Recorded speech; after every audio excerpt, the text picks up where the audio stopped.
2S device သုံးမယ်ဆိုရင်တော့ပေါ့လေသူကဈေးလေးတော့နည်းနည်းမြောက်သွားလိမ့်မယ်ဗျ quality ဘိုင်းလည်းပို့ပြီးတော့မှအဆင်ပြေလိမ့်မယ်ပေါ့ဒါပေမဲ့လောလောဆယ်ကျွန်တော် U ကတ်နီလေးတွေပဲ 1S ကတ်လေးတွေကိုမှပဲသုံးသေးတယ်ပေါ့လေခုကဈေးရတိတ်တက်လို့အဆင်ပြေသေးဘူးကျွန်တော်စရောင်းတော့ဆိုရင်4000 4000ခွဲ5000ခု5000နဲ့ကျွန်တော်ရောင်းတယ်1000 mAh ကိုဒါတောင်တချို့ customer တွေက post အဟောင်းလေးမြင်ပြီးတော့မှ4000ဆိုပြီးလာဝယ်တဲ့ကလေးတွေရှိသေးတယ်ဒါပေမဲ့ကျွန်တော်လုတ်တော့လုတ်ပေးလိုက်ပါတချို့ကလေးစင်မရတဲ့ခါကျတော့လည်းမရဘူးလို့ပဲကျွန်တော်ပြောလိုက်တယ်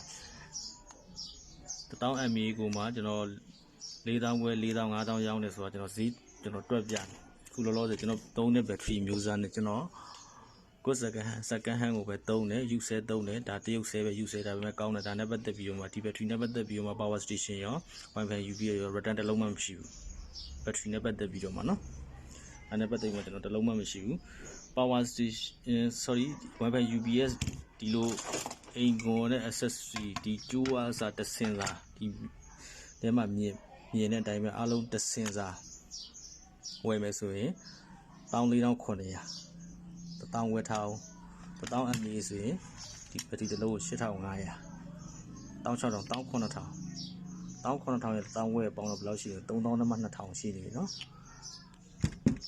အဲ့ဒီအတွက်ဒီမှာကတ်တဲ့ဒီအပူကန်ဒီဟွာလေးဟိစင်လေးတွေမပါသေးဘူးဒီဟွာဂျိုးဘိုးတွေမပါသေးခဲကွေဘိုးတွေမပါသေးဘူးကျွန်တော်တို့အောက်မှာသုံးတဲ့ double tick တွေမပါသေးဘူးနောက်ပြီးကျွန်တော်တို့ဒီမှာ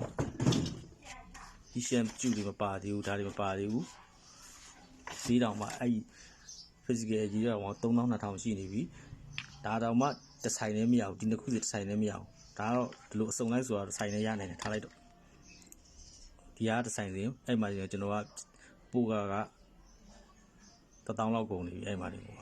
အများနဲ့မှတော့မာတာပေါ့လေပို့ကရတာမတွေ့သေးဘူးကျွန်တော်ရောင်းတဲ့ဈေးကိုကျွန်တော်ပြောပြတာဒါပေမဲ့အာမကကျွန်တော်6လပေးထားတယ်ကျွန်တော်သုံးဆွဲသူလည်းအဆင်ပြေအောင်လို့ကျွန်တော်ဈေးဝယ်ထက်မှဝယ်နေရတဲ့ဟာတွေတရားဝင်တော်တော်များများတော့အားလုံးဈေးချိုးကြပါဈေးအဆင်ပြေကြ ready made တွေဆိုင်အာမခံလည်းပို့ပြီးတော့မှ